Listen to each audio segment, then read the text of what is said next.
It's time for a Big Blue Kickoff Live. Nobody can ever tell you that you couldn't do it, because you did. On Giants.com. You know what I saw? New York Giant pride. And the Giants mobile app. 17-14 is the final. One touchdown, we are world champions. Believe it, and it will happen. Part of the Giants Podcast Network. Let's go out there like a bunch of crazy dogs. Have some fun. Hi again, everybody, and welcome to Thursday's edition of Big Blue Kickoff Live, presented by Cadillac, the official luxury vehicle of the New York Football Giants.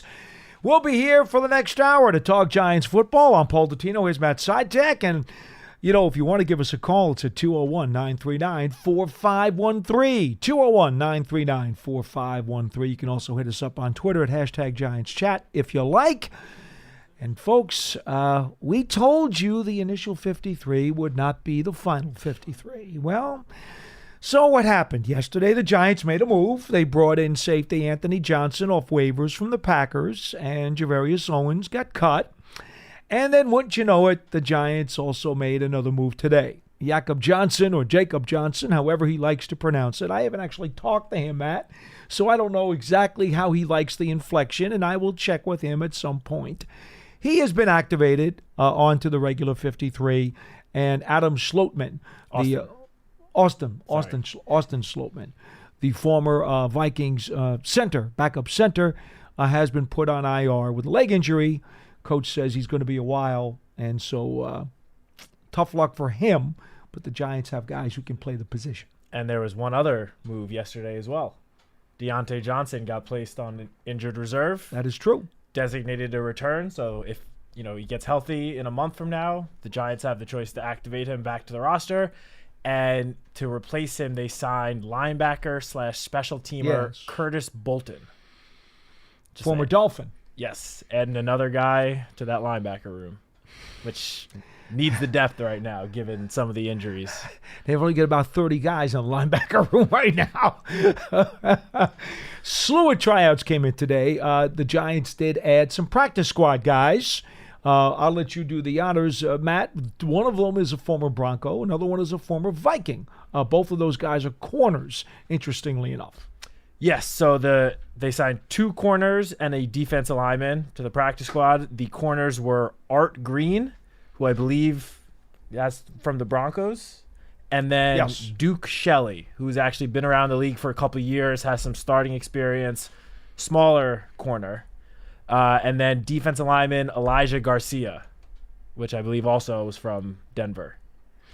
So those 3 signed to the practice squad, which means the practice squad is now full, because Jacob Johnson, when he got elevated, as Paul mentioned, which left 3 spots open, those 3 guys filled it out. So as we've seen, every year, the practice squad especially, guys kind of get rotated in and out. Some get elevated, some get waived.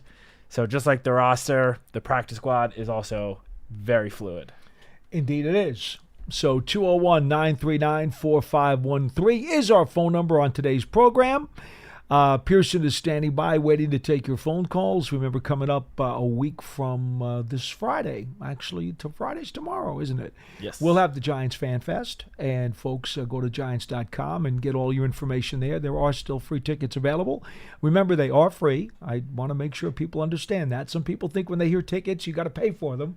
You don't always have to pay for tickets. Sometimes they are free, and they are still available, and there'll be a whole host of Giants legends there as they celebrate the top 100 players in Giants history. We keep mentioning that to you because I don't know how many people necessarily still want to get in on it and maybe think that it's sold out, or maybe they think that, the stadium's full, there's no more room for us. That's not the case. It is a big stadium. It is a very big stadium. And so if you'd like to come out that night, we certainly invite you to do so. I have not seen any video of the drone and firework display. I'm sure that some of the folks who put this stuff together probably have shown that to the people upstairs. They know what to expect. I have no idea what to expect, so I'll be just as enamored when you folks are when we get a chance to see all that stuff, and that's going to be really fun. So again, that's coming up in a week from Friday here at MetLife Stadium. So folks, get on to Giants.com, take a look, and get an opportunity to participate in some of those festivities. The other big news yesterday had nothing to do with the roster. I know it's hard to believe, right? Because the roster's all everybody cares about right now. You should see the writers out there taking attendance. Ooh, who's here? Who's not here? All right, but the other big news, Ray Flaherty's number 1, the first pro football player in history to have a number retired. Obviously, it was by the Giants. His family has granted permission for rookie wide receiver Malik Neighbors, the Giants' number 1 draft pick, to now wear number 1. And it's a very unique situation. We know that Neighbors was trying to figure out what number was he going to ask for. He was wearing 9. Graham Gano, the kicker, insisted that he would have sold the number 9, but that Neighbors didn't want it. Gano told me multiple times, he's like, please, put it up on Twitter. Tell people on the show. They're coming after me. They want to know why I won't give up 9. He doesn't want it. We tried to tell you that several times. Turned out it wasn't 9 he was after. He was after 1. He got it. He got it. And, we put out on Giants.com, we put up some photos that were taken yesterday of Malik wearing his new uniform. It looks pretty awesome.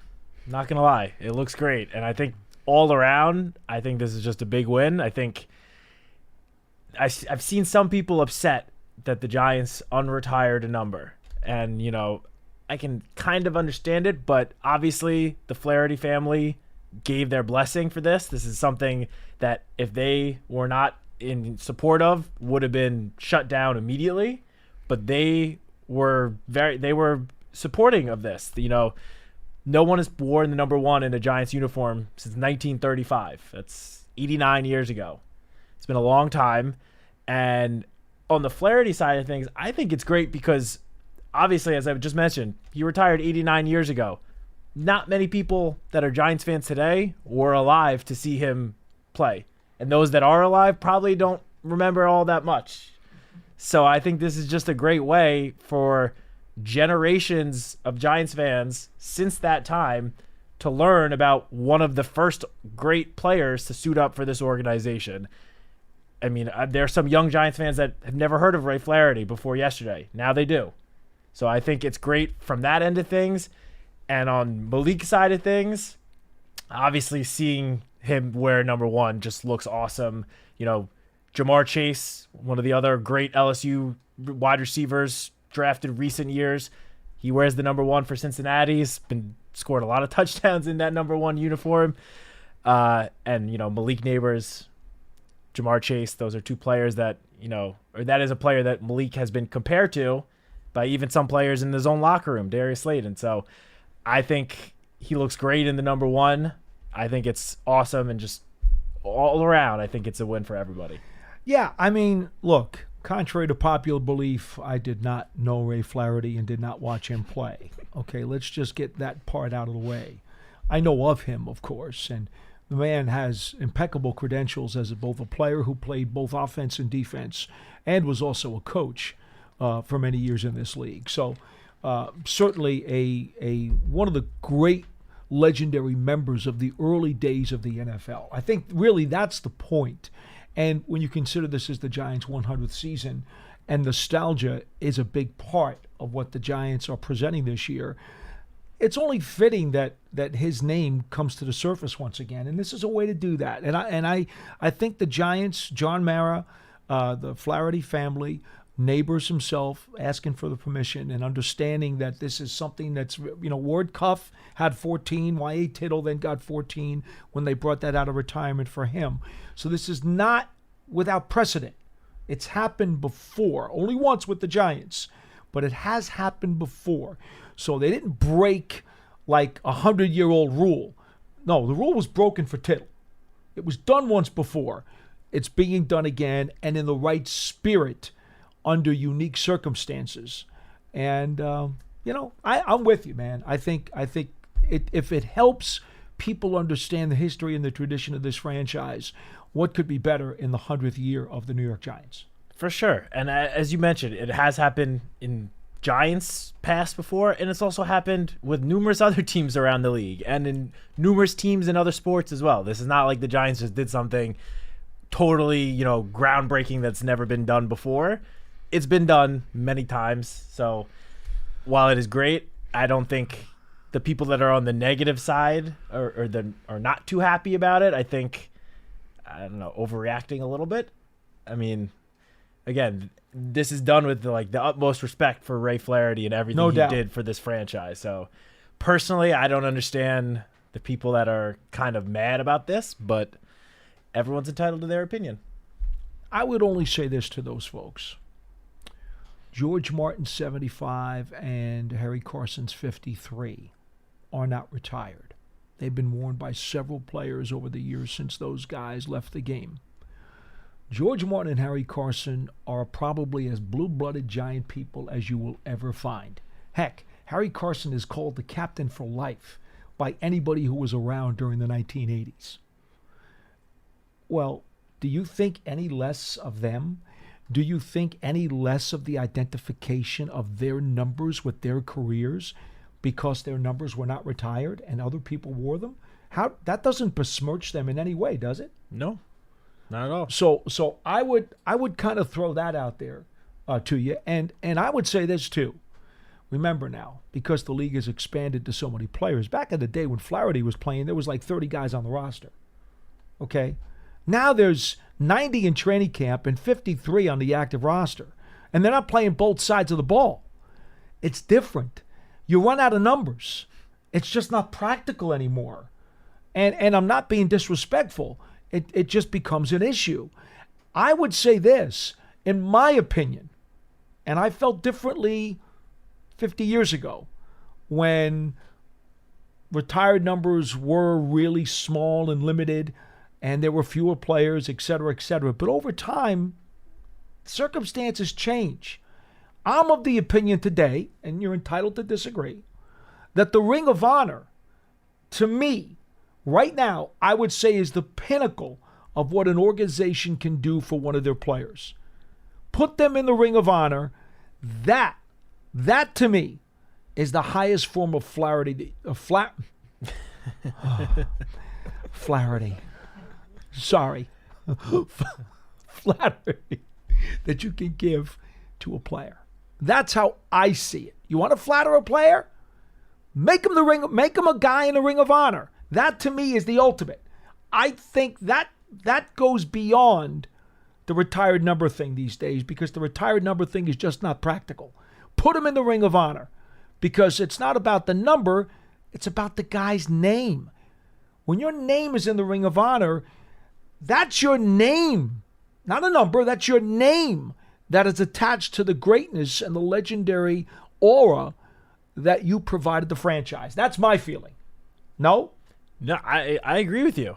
I mean, I think we've kind of seen that change in recent years as well. I mean, how many numbers have been retired in the last 2 decades? Well, for the Giants, they retired Strahan, they retired Eli, they retired LT, and they retired Sims.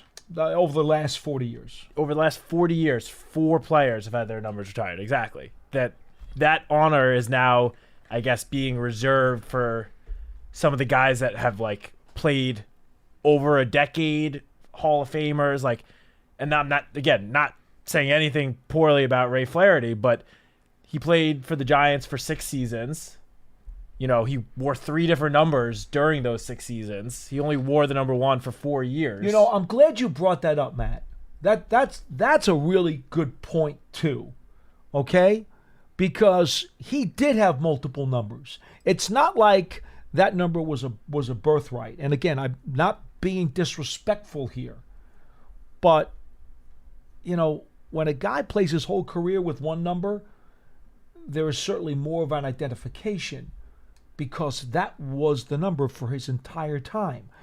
When the guy had multiple numbers, you could make a case that there's less identification with one number. Yeah, I mean, I think that goes exactly to what you were just saying about for this sort of honor, the name is more important than the number. I think so. And this is the best example of it. This is a guy that wore 3 different numbers in his 6 seasons with the Giants. So his name, I feel like, should hold more, I guess, standing than his number 1. I agree. For sure. Well, I'm glad we see eye to eye on this. Yeah. Because we are different generations, but we see eye to eye. You must be listening to your grandpa. Always. That's a good thing to do. I always did. 201-939-4513. Guess what? My Wi-Fi is now finally working. God knows why, but somehow it cleared out the pipes. And we're going to go to James in Georgia. You're first on the program. Hello. Coming up, by the way, our over-unders in just a little while. Go ahead.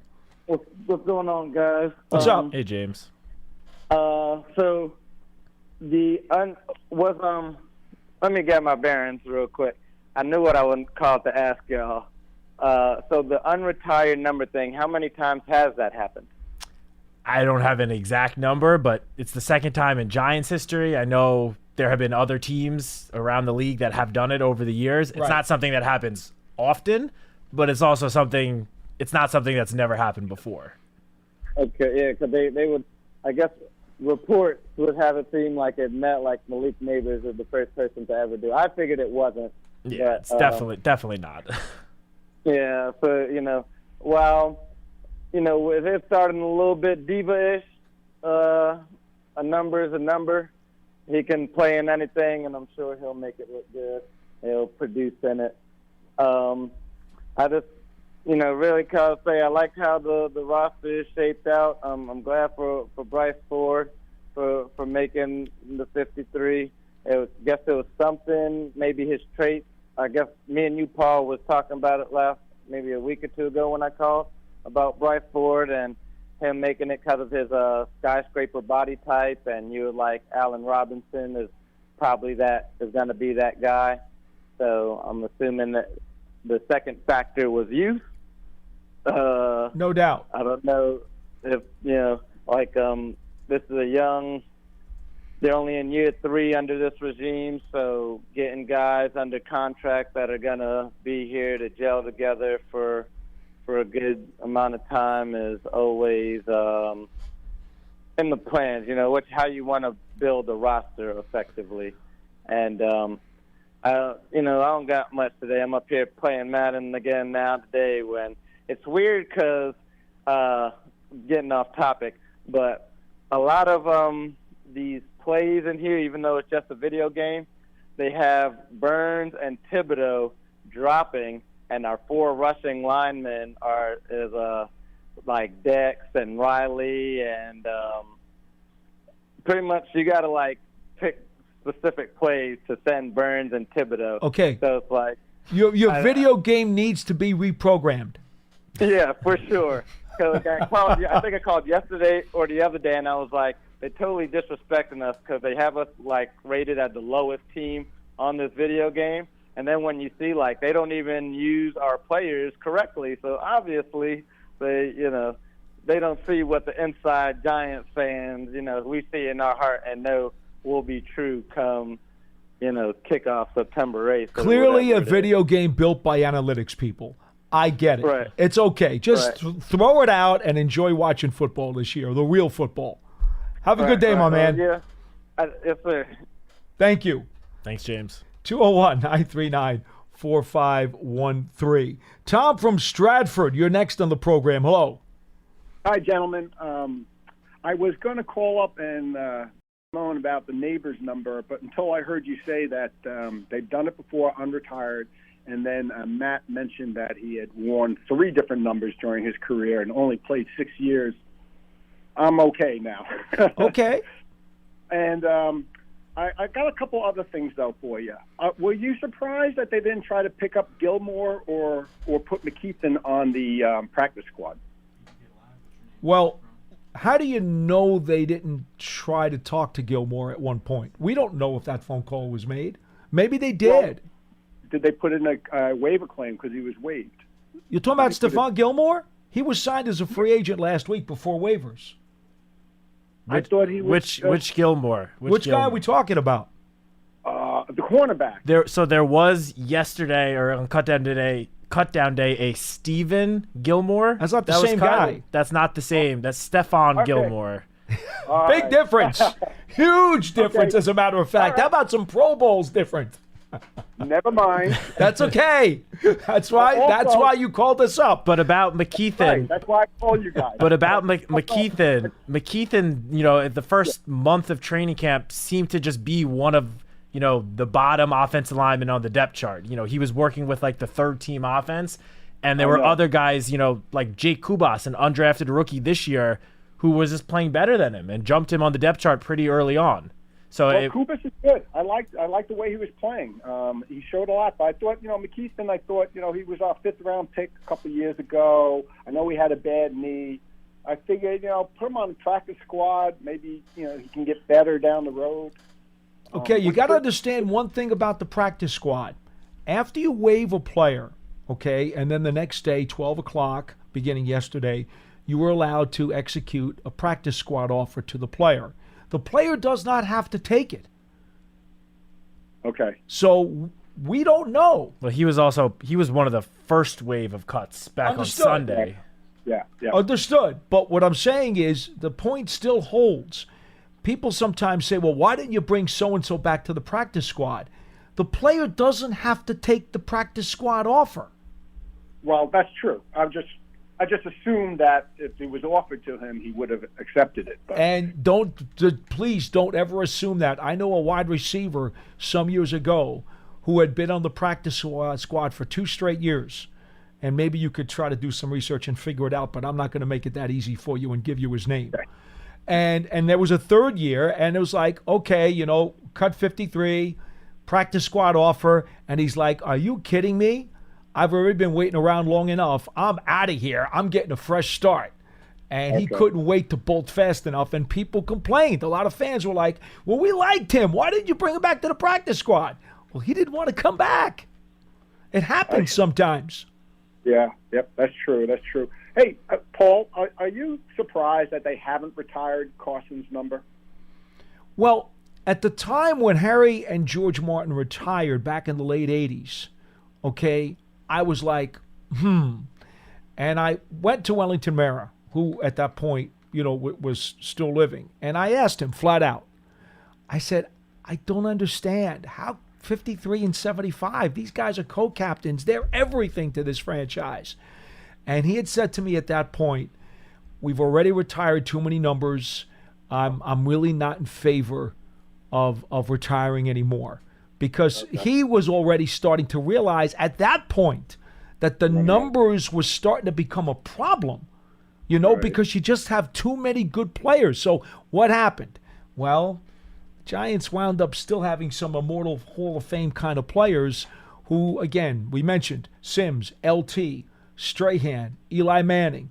They've all had their numbers retired since. Now, they are creme de la creme. There's no question. But so is Harry and so is George. Yeah. But there's warrant. I like to believe that the Ring of Honor is the cherry on top of the cake. I think that, to me, is the best thing that you can do for one of your players. So for that reason, was I surprised initially when they didn't get it? Yes. But do I think it's a problem? No. Is John Mendenhall in the Ring of Honor? He is not. He was one of my favorites. He is not. He did make the top 100, though. Okay, good. Hey, can I ask one more thing? Sure. And I'll take this off the air. This has been bothering me for a while now. Always talking about quarterbacks' one-loss records. Like this is a baseball pitcher. It's a fugazi stat, to quote Tommy DeVito. It's a fugazi stat. It's nuts. When I was in high school watching Phil Simms, listening to Pat Summerall and John Madden, they never talked about Simms' one-loss record as a quarterback. Football's the ultimate team sport. Yep. Look, so, people back in the day will tell you maybe the most talented, quote, losing quarterback of all time was Archie Manning. Yes. Anybody who understood anything about football knew Archie Manning was an incredible talent, and his one-loss record was horrific. Well, then why do they continue to talk about it? Because people who talk about it are shallow and foolish and ignorant, quite frankly. Yeah, you got that right. Well, gentlemen, thank you very much for taking my call, and you have a great day. All right. Thanks, you Tom. too. Appreciate it. Did you look up Archie? Did you check his record? His win loss. It's horrible. He played on some of the most. Oh my goodness! I don't even want to. I can't even use the adjective to describe how he had to run for his life. 35, 101, and 3 ties. Think about that. That's pretty bad. If you're a Major League Baseball outfielder, that's a great percentage. That is a great. You're like Ty Cobb, right? You're awesome. Oh, boy, I never knew it was that bad. Okay, but you've heard of Archie Manning, Of course. obviously. Of course. And I think you've heard of him in a positive light, right? Of course. As a very talented player. 100%. He played with scrambled eggs, basically, for all those years. It was bad. So, yeah, one-loss records for quarterbacks, meaningless. 201-939-4513. Wilson in Roxbury, you're next on the show. Hello. Hey, Paulie. Hey, man. How are you? What's up, Wilson? Hey, listen. Real quick, I want to say something on the offense, but real quick on this unretired number. Personally, I don't care. I want my league neighbors to score 20 touchdown passes. And if he's happy with number 1, I don't care. But listen, guy, Paulie, especially you. Paulie, listen. There are some old timers. Giants have a lot of old timers fans that they're gonna look at this and it's gonna rub them the wrong way because not for nothing, but a lot of this new generation of athletes, they're very spoiled and they can get anything they want. I want to tell you something though. What happens if the Giants draft a quarterback 10 years from now and he's so spoiled that he says, "Well, I want Eli's number. I want to be number 10." What are you gonna do? Are you gonna give it to him? So I don't care. But what's right is right and what's wrong is wrong. And this is not, it's not right. It's not wrong. It's a little wrong. It's not like, oh my God, the world is coming to an end. But, some people it can rub people the wrong way. You know that. Wilson, I'll tell you this. Go ahead. I think it's much, much, much different if you tell me you're going to take a guy's name out of the Ring of Honor than if you put his number back into circulation. I think those are two totally different things because for me, the Ring of Honor is the top. And as long as that doesn't get touched, I don't really, have upsetment with it. Right, but you know where I'm coming from. Some old timers might have a little issue. Okay. You know that. But also, I just want to say, it's not like Go ahead, Matt.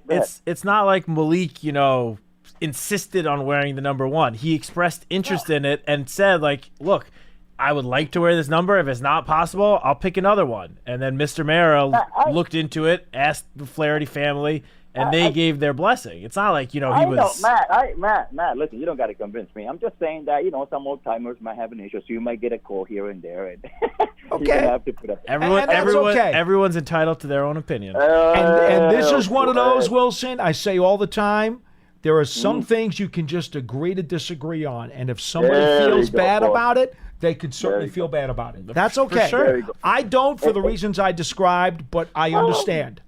There you go. Hey, listen, and this is not like the quarterback one-loss record. Because there's no dispute, dispute about that. That's a bogus Fugazi stat. Go ahead.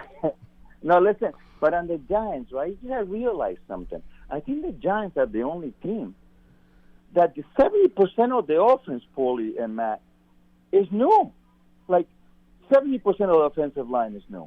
New running backs, receivers. I mean, this thing can go either way, I mean, I don't know if was the defense like okay last year, or the Giants were like bad in offense. They were like in the middle of the pack. Because Brian Burns, obviously, is going to make an impact. But besides Brian Burns and a couple of rookies, it's I think basically the same defense, but the offense.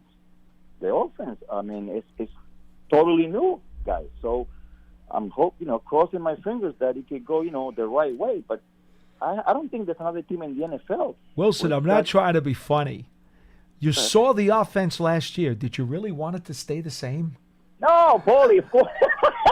No, I know. You're bringing this up as if it's a bad thing that they changed the offense. No. I don't think Wilson was saying that. Okay, he was just saying that. I'm not saying.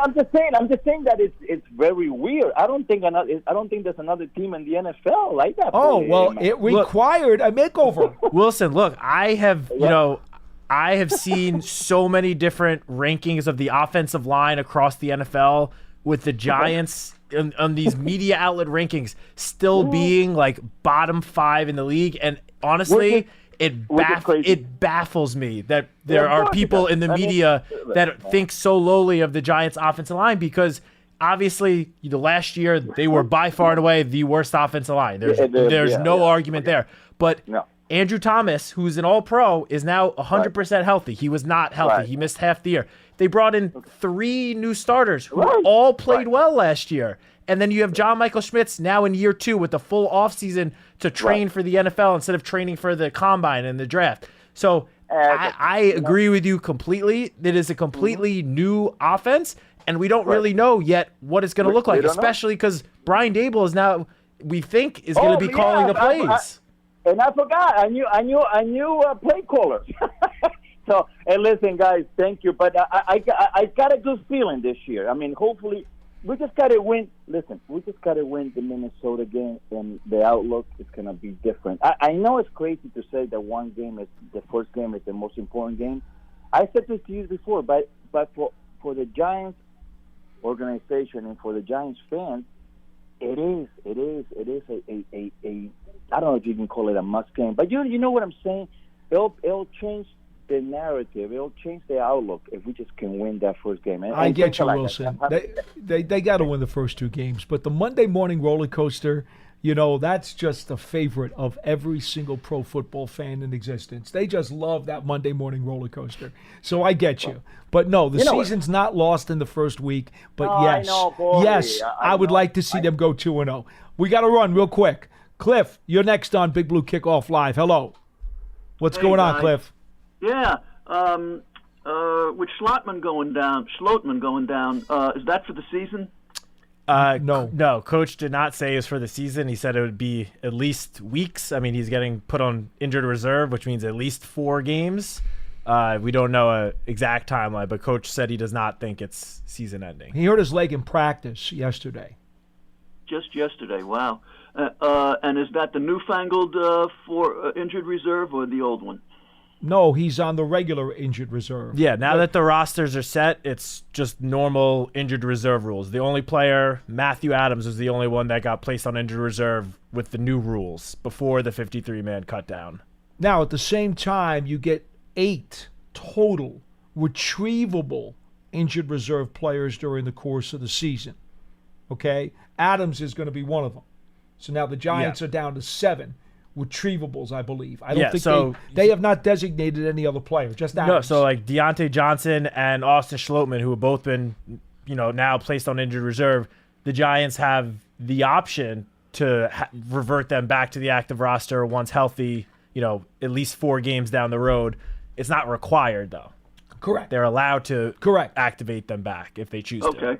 Okay. Who are the backups for John Michael Schmitz for at least 4 games? Van Roten and Runyon. And how much experience at center do they have? Van Roten took 130-something snaps at center a couple of years ago. Runyon had been practicing as the emergency center for the Packers for several years.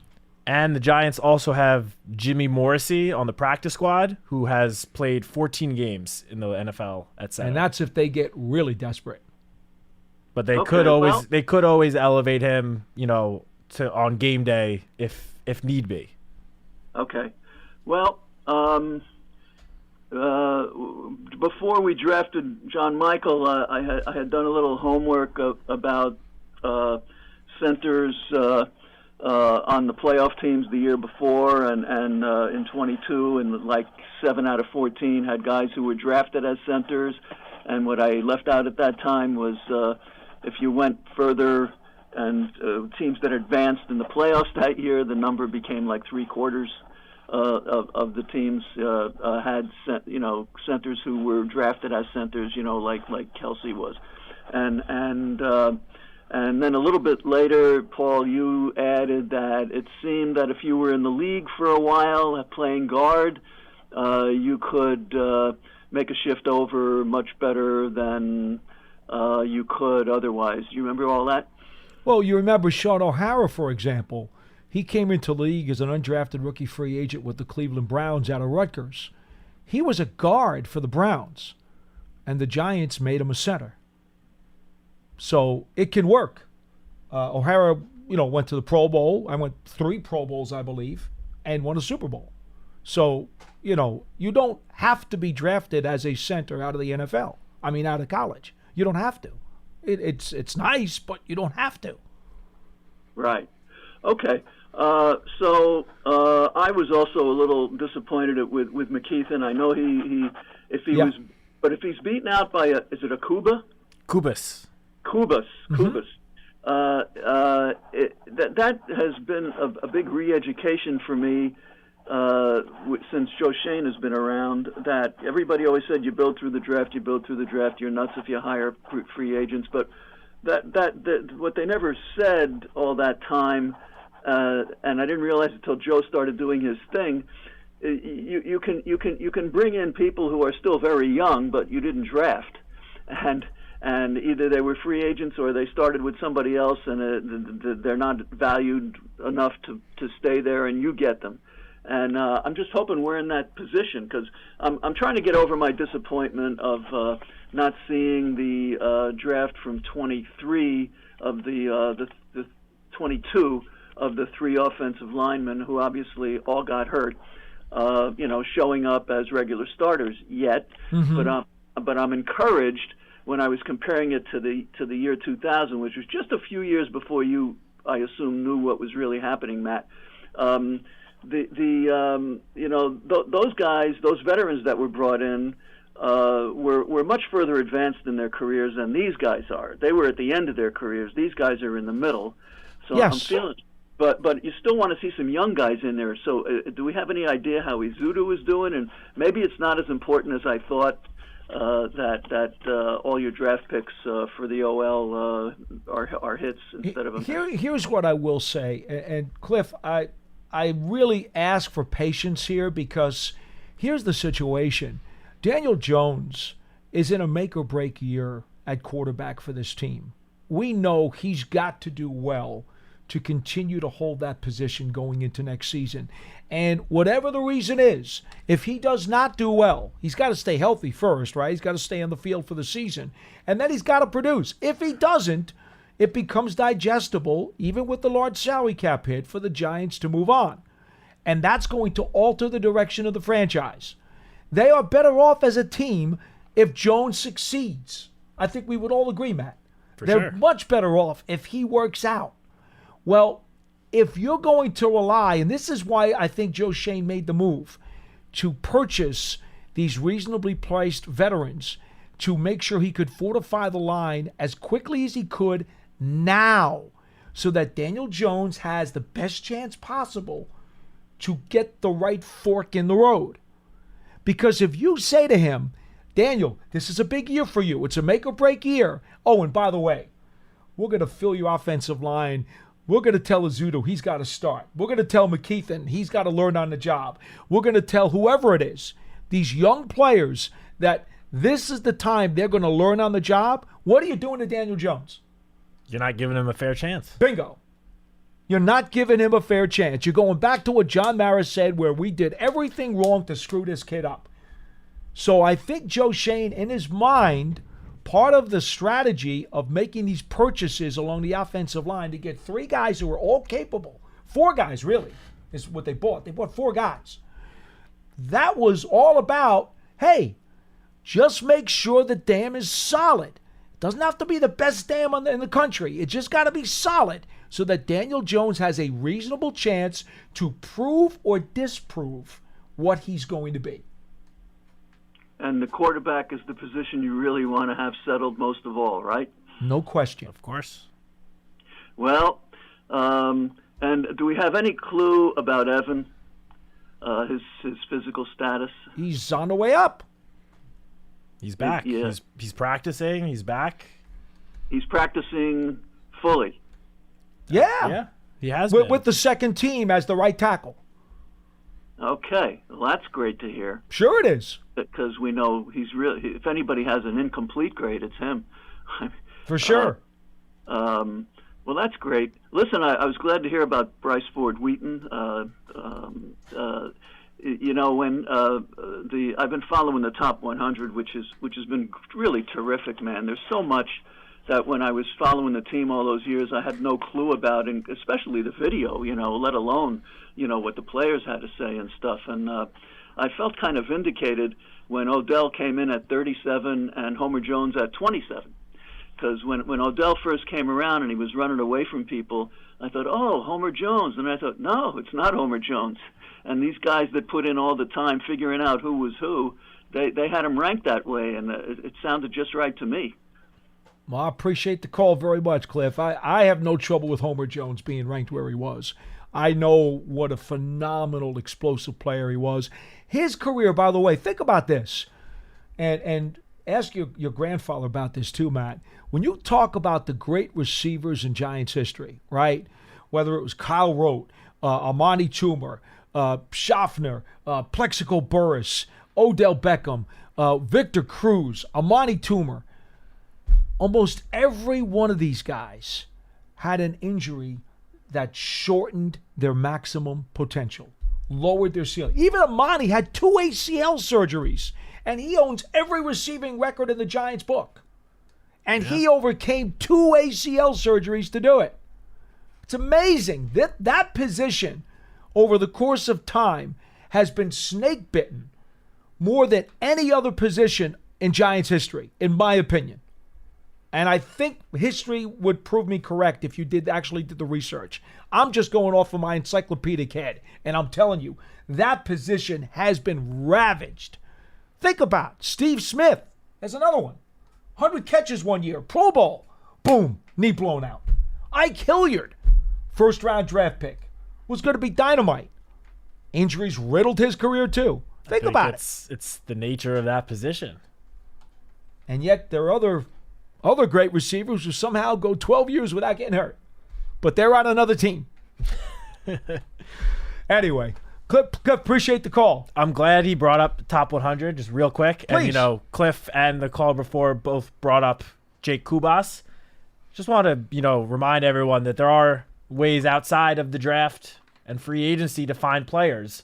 Undrafted free agents, they're kind of a diamond in the rough, but we have seen undrafted free agents work out extremely well in the past for the Giants. And just one player, then when we were talking about Kubas, that came to mind, Rich Seubert was an undrafted free agent, ended up playing for the Giants for a decade, started 88 games, Super Bowl champion, landed on the Giants' top 100 list. I'm not saying Jake Kubas is, on that path, but he took the first step by making the 53-man roster. We just mentioned Victor Cruz 2 seconds ago. Exactly. There's another guy on the list. Another guy. So there are ways to find players outside of the draft. I got to read a couple of spots. We got to go to our over-unders. Pearson will have you do the honors, and Matt and I will take our shots at these over-unders that John has prepared. So we'll let you set that up. While you cue those up, folks, Run or Walk with Giants Legends. The Giants Foundation will host a 5K race and kids run presented by Quest on Saturday, September 7th at 9 a.m. at MetLife Stadium. Net proceeds benefit the Giants Foundation. All participants receive a commemorative T-shirt. Afterwards, post-race festival, appearances by Giants Legends, a live DJ. Register now at giants.com/5K. Remember, the Giants Fan Fest is presented by Wendy's on Friday, September 6th. Go to giants.com/fanfest for all of your ticket information. As always, the Giants Huddle podcast has Giants and NFL luminaries, all kinds of long-form interviews. It's on your favorite podcast platforms everywhere and at giants.com/podcasts. Giants season tickets, they are still available for the 2024 season. We got, a week and a half yet until the Minnesota Vikings game. Okay, folks, you can still get in on them. Learn how to get more information at giants.com/tickets. And then finally, the Giants TV app. Giants TV is available all on for free on Apple TV, Roku, Amazon Free TV, or Amazon Fire TV, and the Giants mobile app. That does it for the promos. Pearson, it is up to you. Fire away at our over-unders for the 2024 season. All right, first up we have Daniel Jones passing yards, 3,650. All right, C comes before D, so Citak, take a shot. All right, 3,650 yards. I am going to go with under. I just think that's a high number, and I think he will be slinging the ball this season. I think they're going to take a lot more shots downfield, but I believe that would set a new career high for Daniel Jones by 400 yards. 2022 he had 3205. I don't know if he's gonna. I don't think he's gonna hit 3650. I hope I'm wrong. And you're not putting number of appearances into play here. You're not worried about that him playing definitely 17. I mean, given his injury history, that definitely plays a role as well. Again, certainly hope he's out there. Well, I hope he's out there for 16 games because he's sitting out week 18 because the Giants have already clinched a playoff spot like 2 years ago. Okay. But I do have to bake in the chance that he could, miss a couple of games. He could. Okay. So I'm going to go with under. I'm going to bank on him being healthy for the season. And I know that is a roll of the dice. I understand history is telling us that that's not likely. But I do think with the better offensive line, I do think with the Giants maybe not having to play from behind all the time and the pass rush not being as vicious and ferocious on a consistent basis to get after him, I say Daniel Jones will pass for as many as 3,700 yards, which would put him as an over.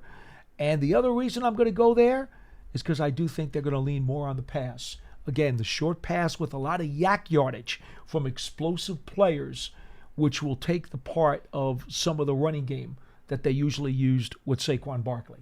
So I'm going to say he does go over that. Not by much, but I think he goes over. I hope that you are right and I am wrong. All right. Go ahead, Pearson. All right. Now we have Daniel Jones pass touchdowns, 21.5. So for this one, it might seem a little contrary to my last answer, but I'm going to go with over for this one. Okay. For the same reason, I think that they're gonna open up the playbook a little bit more and let him take some shots down the field. Could lead to some deep touchdowns, some big plays. I think that this is gonna be the most explosive pass offense we've seen since Daniel Jones arrived here. I think they're going to let him throw the ball a little bit more than we've seen in the early parts of his career. And I know that, getting 22 touchdowns would then be the second highest behind his rookie season. I think he's going to hit that. Yeah, I think for me, I'm going to go over as well. I wouldn't be surprised if he has in the mid-20s, 24, 25, even 26. I just think right now, I'm very enticed by the development of Jalen Hyatt. And obviously, we know the skill set that Neighbors is bringing to the table. Now, he's got to produce in a real game, but the skill set is nuts. And I just think that we're going to see some breaking away from the pack on defense where guys are going to get some yak touchdowns that's going to add to his number. Yep. So I'm going over. All right, Pearson, what do you got?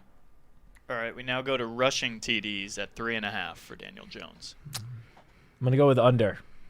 He's only had more than 3.5 rushing touchdowns once in his career, and it was that 2022 season in which he had 7, which set a new Giants franchise record. I think he'll have, if I had to guess, I would say 3, but the over-under is 3.5, so I'm going under. Okay. I'm tempted, really tempted to go over here, but I will go under, and the primary reason I will go under is because I believe that the Giants, with their enhanced offensive line that they believe they have, they got to do it, but they believe they have, that will allow, whether it's Singletary or, for that matter, if they decide to give it to one of the other backs, I think they'll have a little bit of an easier time running the ball into the end zone once they get inside the 5-yard line than they have in recent years. I agree. So, therefore, Daniel won't have to try to run it in. I'm with you. All right. So, I'm going under. All right. Now we got interceptions at 9.5 for Daniel Jones. I am going to go over on this for sort of the same reason I said for the touchdowns. I think they're just going to let Daniel take more chances, as we saw in the preseason. Talking about the second interception against the Texans, not the first one. I think they're going to let him take more shots downfield because they have the wide receivers, the weapons to do that now. And while his touchdown numbers will be up, I think that could lead to his interception numbers being up as well. I agree with you here as well.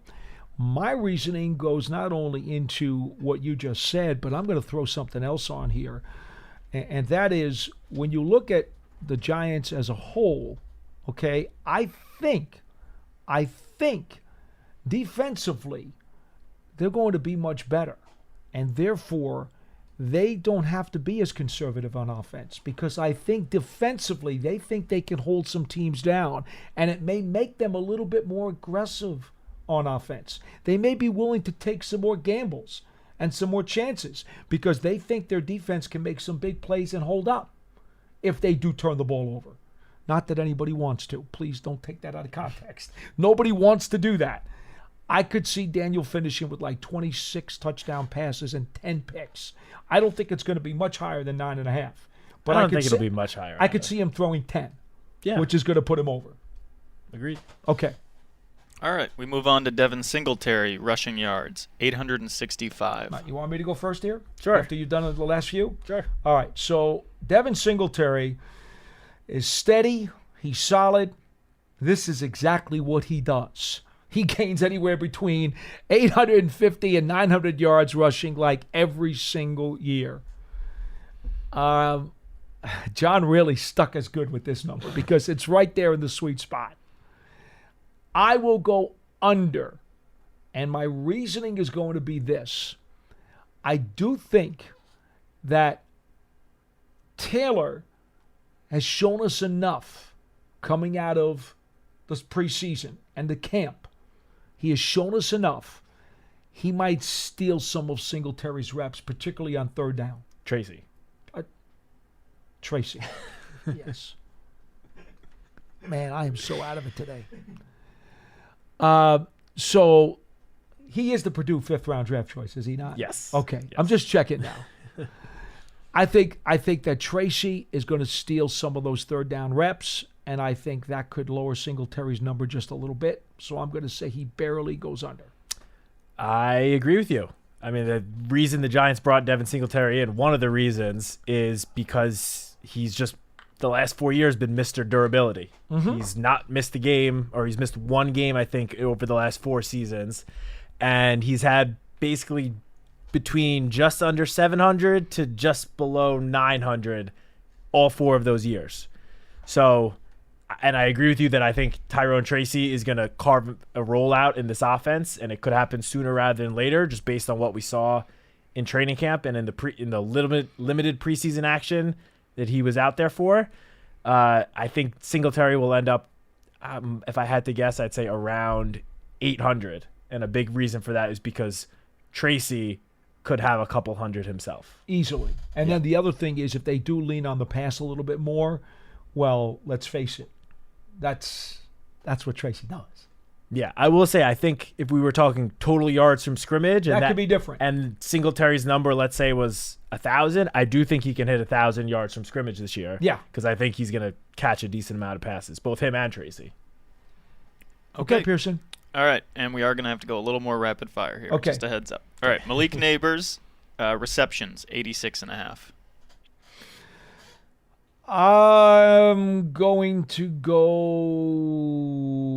under. I'll say he gets like 83, 82. I think that number's just a tad high because I have too much respect for Slayton and Hyatt and Wan'Dale Robinson, who are going to catch a lot of passes, not just in the passing game, but again, some of the gadget stuff that we're expecting to see, wide receiver screens and stuff.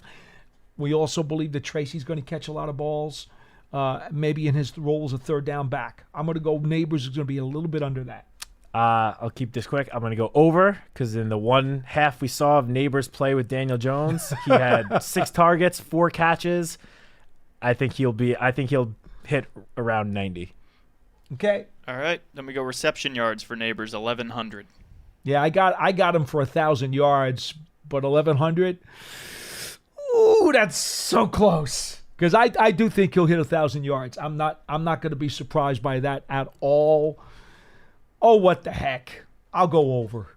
Why not? Let's go over. Let's see him break a whole bunch of long ones. I'm going to go over as well. In that same first half, he had, I think it was 52 yards in one half of action. So I think he's going to lead the team in targets and be the leading receiver. And I think he'll get just over 1,100. See, now, I don't want to give John ideas, but if he really wanted to get fancy here, number of 100-yard games Neighbors would have this season. That'd be a really good over-under, but I'm not going to give him any ideas. We're just going to move on. All right, let's go. Reception TDs for Malik Neighbors, 8.5. I will say 6 or 7, so I'll go under. Yeah, I'm going to go under too. That's a big number. I think he'll help the Giants get close to the goal line a lot, and then they will use Singletary, Tracy, some of the run game, or tight ends in the passing game to get those end zone looks. All right, we're moving on to Wandale Robinson. Receptions, 74.5. I'm going to go under for Wandale. I'll say he could catch 65. I think that number is just a little inflated. Again, there are a lot of options in this passing game. A lot. So I'm going to go under. Yeah, I'm going to go under as well. I think he'll be staying healthy. He'll hit around maybe 70, but yeah, under. Okay. Wandale again. We'll do reception yards, 850. Yeah, this gets a little tricky because you have to figure a lot of his stuff is going to be short, and they're going to ask him to break yak yardage, and he'll do it on a number of plays, but the percentage of plays that he breaks for big plays may not be very high. So therefore, his overall yardage total will get a bit squelched. So I will go under here also. Yep, I agree. I'm going to go under. I think he'll be a lot of short over the middle stuff. They're not going to take shots down the field to Wandale Robinson, given his physical limitations. Well, the other problem is wide receiver screens. If he catches it behind the line, it doesn't count as a pass. That it counts is true. as a rush. That's true. So those numbers won't help him. Yeah. All right, and reception TDs, 3.5 for Wandale. Go under. Under. Okay. All right, we're moving on to defense. Dexter Lawrence, sacks, 6. This one's tough. Well, you want to start first on this one? Go ahead. I don't like that he did 6 and not 6.5, because I do think he's gonna have, I've been saying that I think Dexter's gonna have 6 sacks and a boatload of quarterback pressures and quarterback hits. Right. If it was 6.5, I would say under. The fact that it's 6, I guess I'm gonna have to go over, but I'm gonna say I think it'll be like 6.5. I'll go over too. I do think that coordinator's gonna have a hard time figuring out. You can't double all 3 of them. You can't do it. You can double one of them. You can maybe do 1.5 with a chip on the other guy, but you can't double all 3. Yep. And Dexter, if he keeps, he's getting better too. He's getting better every year. He has not plateaued yet. That is true. I'll go over. Awesome. All right, Brian Burns, 9.5 sacks. This one is easy for me. Over. He has been a stud all of training camp. The limited action we saw in the preseason, that spin move on the 4th and goal play against the Texans, he's going to have double-digit sacks easy. I don't think there's any doubt in my mind he has double-digit sacks. He's done it before, and the sky is the limit for Brian Burns. He's also getting better, and the Giants are counting on that. Over. He's going to take a big jump this year, which is crazy to say about a 2-time Pro Bowler. But yeah, right. All right, we go to Kayvon Thibodeau, 8 sacks. That one's tricky. Yeah, this one's hard. Ooh. That one's hard. I mean, is it possible between the 3 of them? They have 32 sacks between the 3 of them? I mean, that would be tough, but that would have all of them, I guess, exceeding what at least around the league expectations are. Well, you'd have to have 2 of the guys, the 2 edge guys, right? The 2 of the edge guys would have to have a dozen or more apiece. That would get you to 25, 26. And then if Dexter had between 6 and 8, that's going to get you over 30. So it's not impossible to think they could have maybe 32 between the 3 of them. That's not insane. No, it's certainly not impossible. Again, it would be them exceeding expectations. All right, I'm going to say this. Let me jump in on this. I'm going to say Giants are going to have a lot more leads this year. They'll be playing from ahead more often. Teams are going to throw more often. I will go Tibbs breaks 8 sacks. He's going to go over. I want to say over, but I'm going to go under. Just very, very slightly under. I think he'll be... Again, if this was 8.5, I would have said under, thinking 8. I gave Dex, the benefit of the doubt. I'm going to go the other way with Kayvon. Okay. All right. Deontay Banks, 2.5 interceptions. I'll go under here only because at this point I have not, even though I was huge, and Banks was the guy I wanted the Giants to take in the draft last season. He was the guy I targeted all along. He is not known as a ball hawk.